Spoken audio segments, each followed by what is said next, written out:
Alright guys, so today's task, look at Bambi running across the street there. Today's task is finishing, partially finishing a basement on a house I built last year. Um, we we started uh, not the December that just passed, the December before, and I got them in this house in July of last year. Um, it was a mad dash because they had to get out of their rental property. So today we're gonna finish the downstairs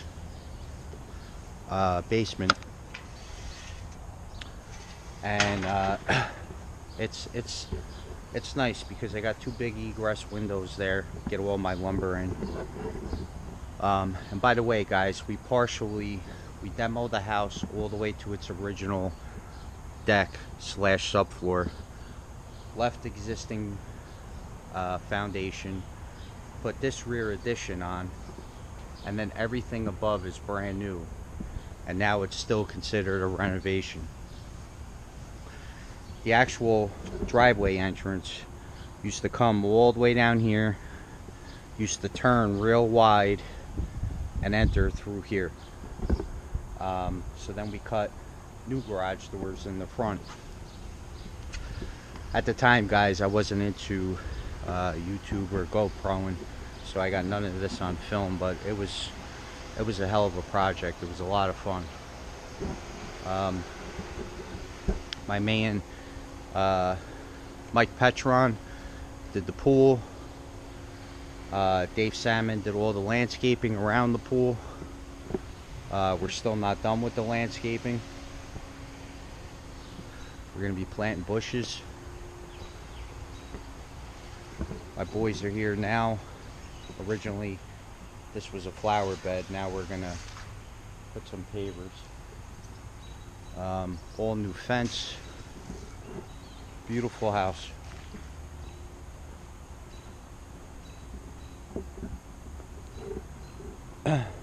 Guys, this area over here also used to be a sun porch. We tore it down completely, and this is technically another addition that added to the kitchen.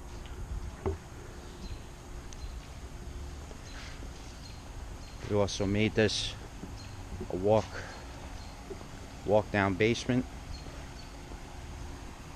which is really nice. We had to add two 500-gallon seepage pits. That's the overflow. The other one is on this side, actually. And this eventually, all the pool equipment will actually be covered in landscaping. Hey guys, I think I had 50 loads of dirt come out of here. Because you have to remember,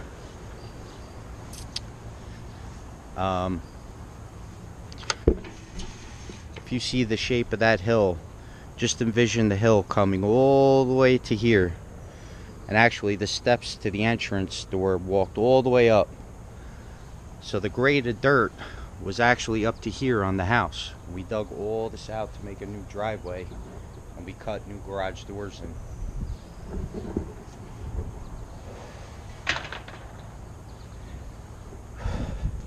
This was a fun project, guys. Great clients.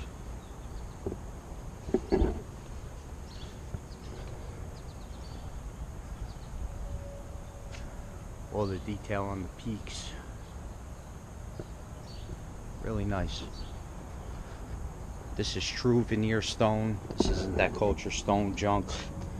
Poured retaining walls, 16 inches thick.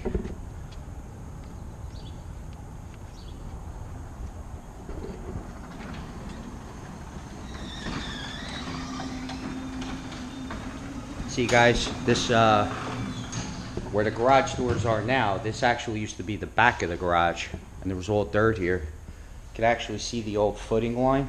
We had to underpin that. We had a task here. It was a big small job.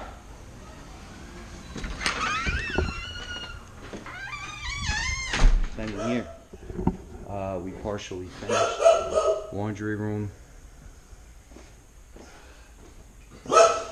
staircase. Daphne, what's up? And as you can see, it's all the existing floor joists on this side of the house to consider it a renovation.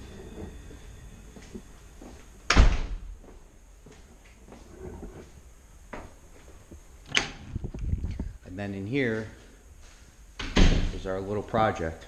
So framing walls across there, all along here, closet, and we're gonna call it whatever they want to call it. We finished the ceiling for code wise. Now we can bring all our studs in. Where those two sheetrock opening in between the concrete pillars, that's where the two garage doors were. Pretty wild, right?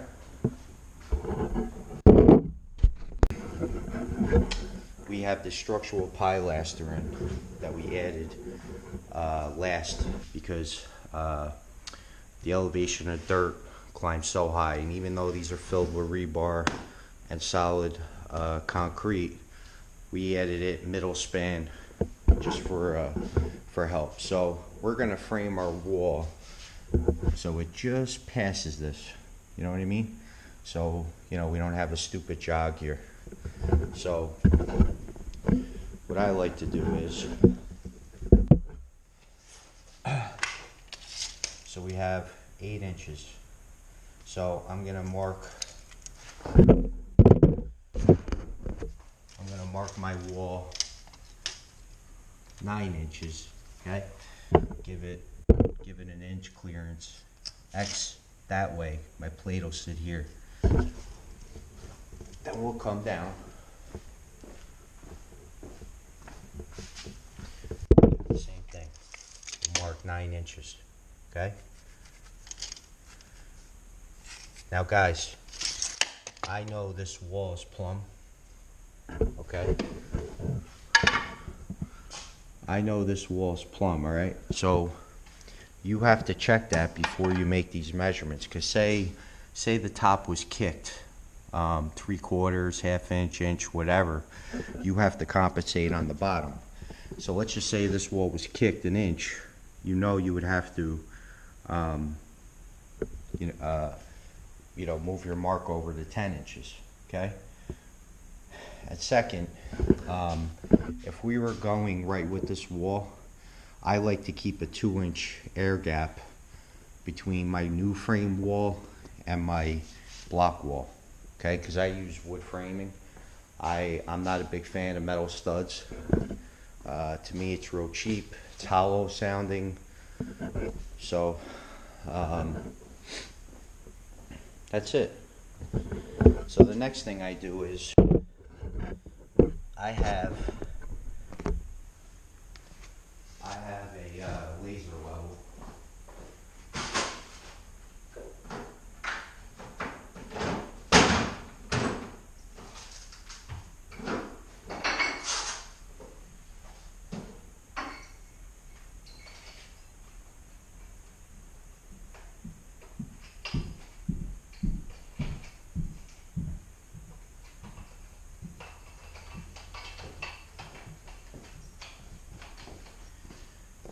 I have a laser level, okay?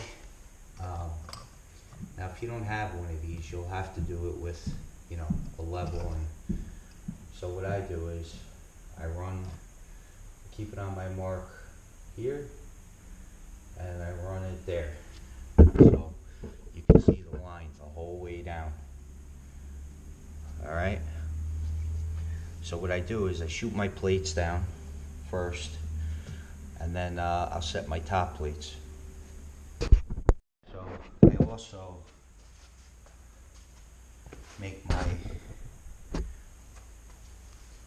marks on the ceiling. So once we're done, I'll snap lines.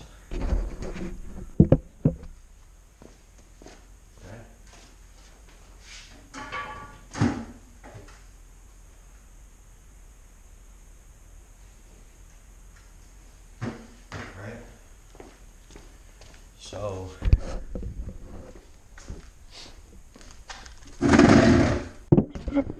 now if you're by yourself,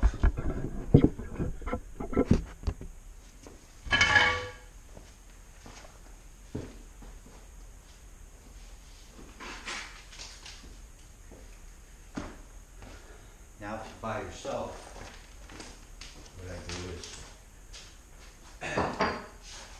take this away, take my chalk line, put it on the mark,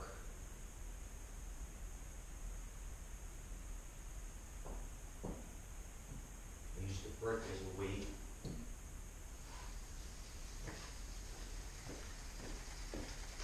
come down to here,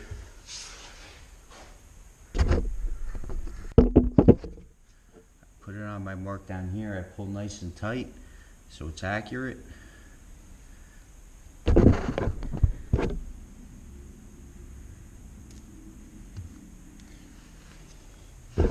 Voila. And then I'll do the same on the ceiling all the way down so everything is marked and I can just start firing in. Alright guys, so I got all my lines marked out on the floor. My plates, bottom plates, which are pressure treated, are all cut, laid out. I just got to fire these bad boys in. What I use, and you guys can use regular concrete cut nails too.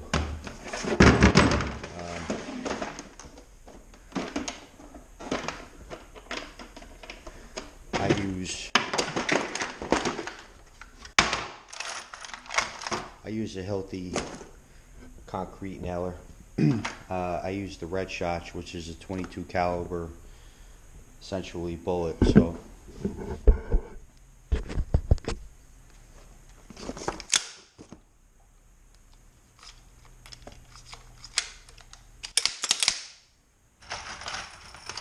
these are the hot dip galvanized concrete nails. Usually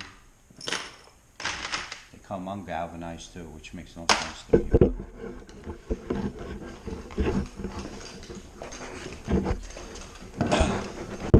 So guys, you want to work, pressure treated is never straight, so you want to get it to your line and work the piece down as you go. So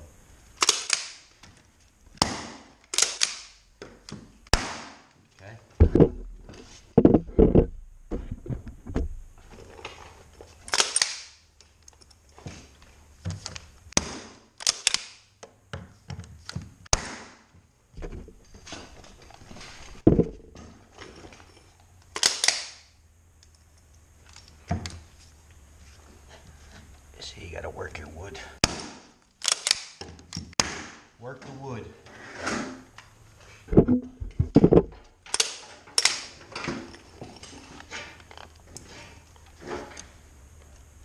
Work the wood on your line. Oh, out of bullets. So, that's the idea, guys. I'll fire all these around. Then I'll nail my top plates on, and then I'll start banging in sticks. Alright guys, so there you go. All our plates, top and bottom plates, are laid out.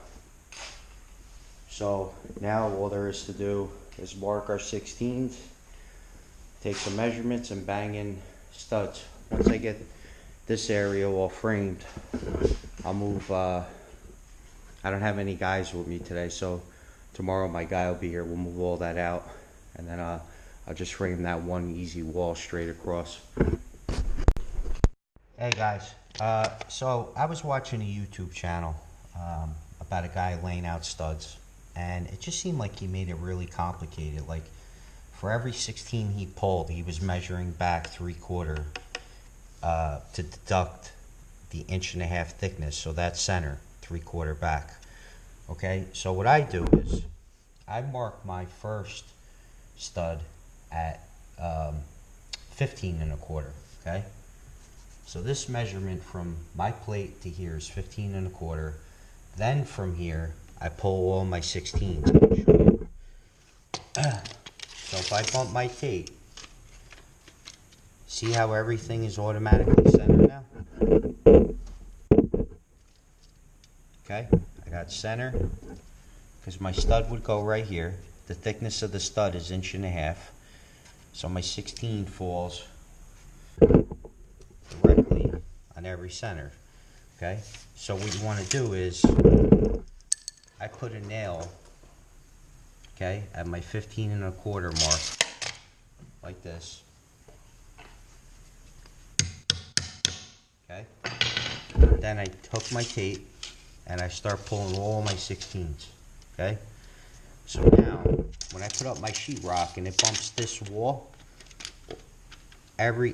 all my sheets will land center of the stud, whether I use 8, 12s, 16s. In this case I'm using 8s because it's tough to get in the house.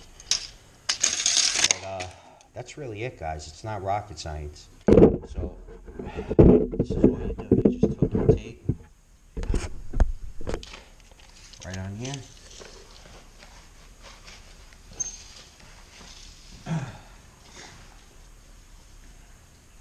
And you continually pull your marks, and stud would be on this side of the tape, so you always put your X this way, to my right, okay? Mark your 16s all the way down.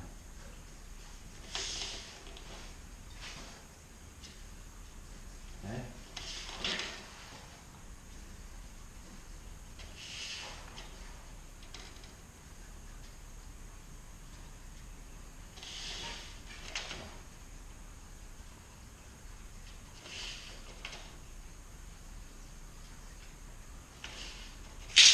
Now,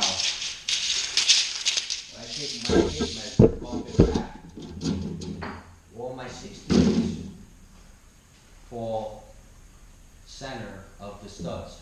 Hang my board, I'll be in normal increments of 8, 4 feet, 5 feet, whatever my boards come out to be to cut. Now what I do is I take my trusty level, okay?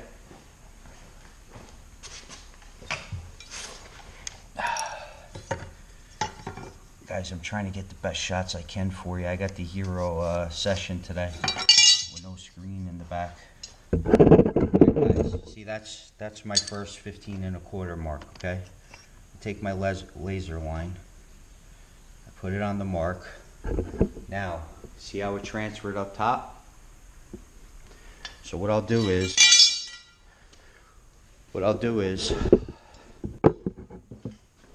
I'll tell you too, guys, it is hard filming construction, man. Really is.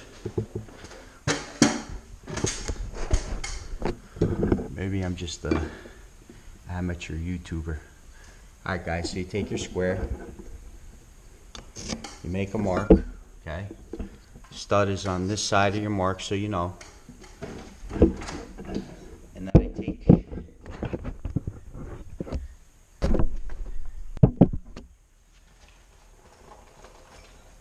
take my nail again, okay?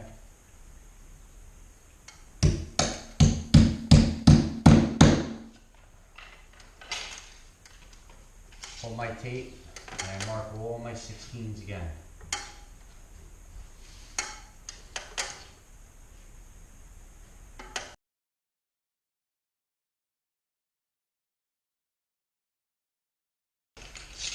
Alright guys, now look, if I take my tape, alright,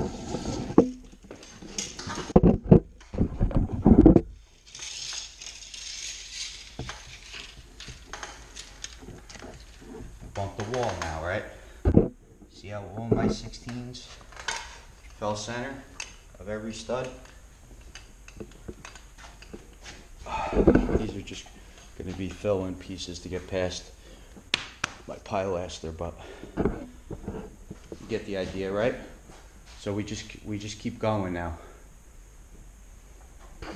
This is actually a fire-rated sheetrock, but by code, when you frame a basement, there cannot be any air gap between the plate and the wall up there. So before you stand up your walls, it either has to be sheetrock, or you got to rip a piece of plywood the whole way before you stand your walls up.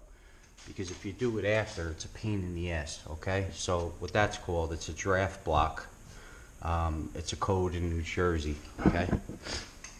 So we're done for today, man. Well, I'm not done. I got to go to another job, but I showed up here. I don't know. I probably didn't get here till 9 o'clock with the traffic.